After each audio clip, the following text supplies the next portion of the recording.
الريحه. الحمد لله على السلامة. الله يسلمك يا حبيب مامي. عايزه ايه؟ انا مستنية الاكلة دي بقالي 3 سنين ونص. ايه ده؟ على فكره انت بتقولي اي حاجه. اخر مرة كلناها امتى؟ مش في ديسمبر 92 في عز الحر؟ لا، في اول رمضان. شفتوا بقى؟ شفتوا؟ بس في حاجه انت مش واخده بالك منها حضرتك. ورينا يا معلم. كنت بتساليني على ايه من شويه؟ كنت بقولك عايزين فراخ بصوص جديد. الفراخ دي بقى هتغنيكي عن انك تبقي عايزه تحمري فراخ، او لو حتى ما عندكيش غير حتتين فراخ كده من غير عظم، تعملي فيهم ايه؟ محتار، هتشوحيهم وخلاص. نخليهم مختلفين. احنا برضو عاملين حاجه تانية حلوه قوي سلمى بتحبها. 1 2 3 معمر، بس جواه حاجه. يا فراخ يا لحمه.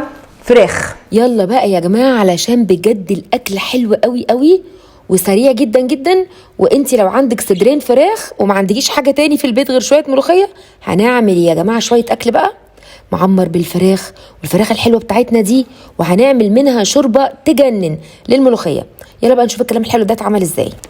طبق المخلل ده بقى من غير توم بقى ولا وجع قولون ولا بتاع، كفايه التوم اللي هنطش الملوخيه والله. المهم بقى يا حلوين، انا كان عندي صدور فراخ كامله اللي هي التخينه دي، بقطعها زي ما انتم شايفين كده عشان تبقى ليها شخصيه كده وتختوخه كده ومحافظه على نفسها، عشان لما يجي اسلقها ما تكشش مني ويبقى شكلها حلو سواء في المعمر او لما نعمل لها الصوص. المهم بقى انا جبت ميه حطيتها على النار حوالي 3 كوبايات كبار، بصلايه، ملح، فلفل اسود، معلقه سمنه بلدي كبيره، عشان طبعا الصدور دي ما فيهاش جلد ما فيهاش اي دسم، فانا عايزه اخلي الشوربه دسمه شويه عشان الملوخيه تطلع حلوه. وبعد كده حطيت فيها الفراخ مغسوله كويس جدا جدا بالميه، بس استوت اهي خلاص.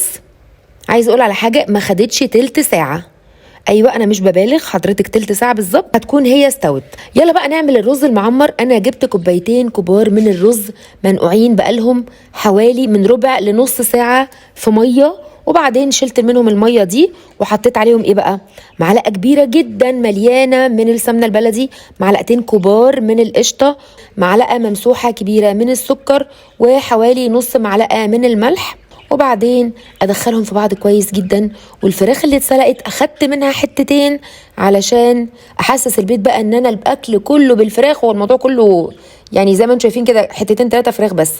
طيب الرز ده خد قد ايه؟ خد 4 كوبايات لبن سخن بيغلي، سخن بيغلي. وبعد كده يا ستي تقدري بقى تحطيهم في برام كبير، في طواجن اصغر، في صينيه كبيره بايركس او الومنيوم او تيفال، اي نوع صينيه عندك، يعني اي نوع تقدري تحطي فيه. اهم حاجه عندي الطريقه اللي اتعمل بيها ودرجه التسويه. انا هولع الفرن قبلها ب5 دقايق على الرف اللي في النص على درجه حراره 180، هياخد حوالي 25 دقيقه لنص ساعه.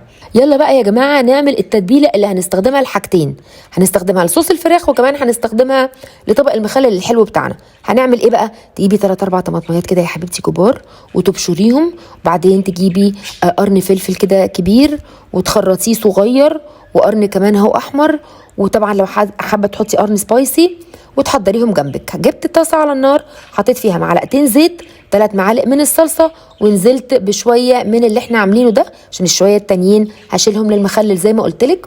وتشوحي كويس جدا جدا وتركزي بقى معايا. حطيت معلقتين من دبس الرمان وملح وفلفل اسود وشويه زعتر، ولو ما عندكيش دبس رمان ايه يا نهله البديل، حطي عسل اسود وعصره ليمونه هتديكي نفس بالظبط الطعم.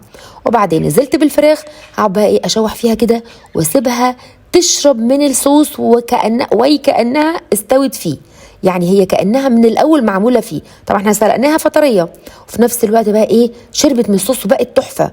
دلوقتي بقى انا جبت البتنجان فتحته وجبت الفلفل خرمته وقليته، وبعد كده اظبطه بالتتبيلة الحلوة اللي احنا عملناها دي.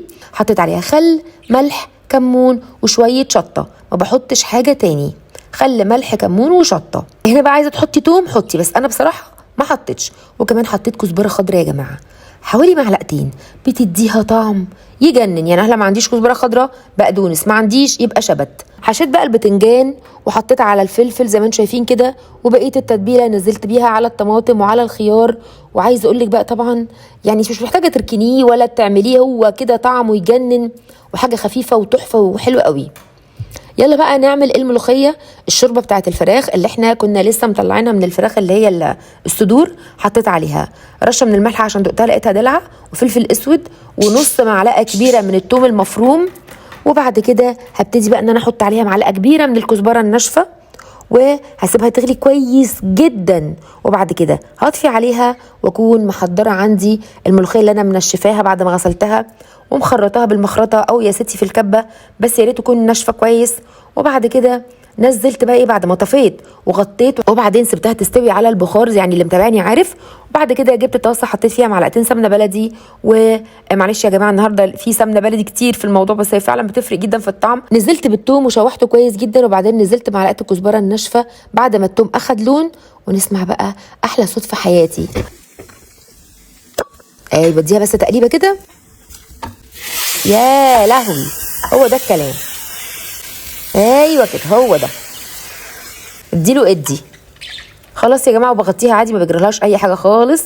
طلعت بقى ايه الاطباق دي من الفرن. مهما اقول لك طعمتها وحلاوتها، بس تلتزمي بكل اللي انا قلته.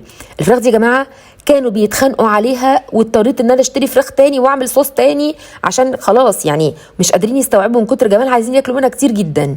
الملوخيه طبعا تحفه رغم انها معموله يعتبر بميه، بجد الاكل حلو قوي قوي، عايزاكم تجربوه واوعوا تتغروا ولا تتغشوا في ده كله.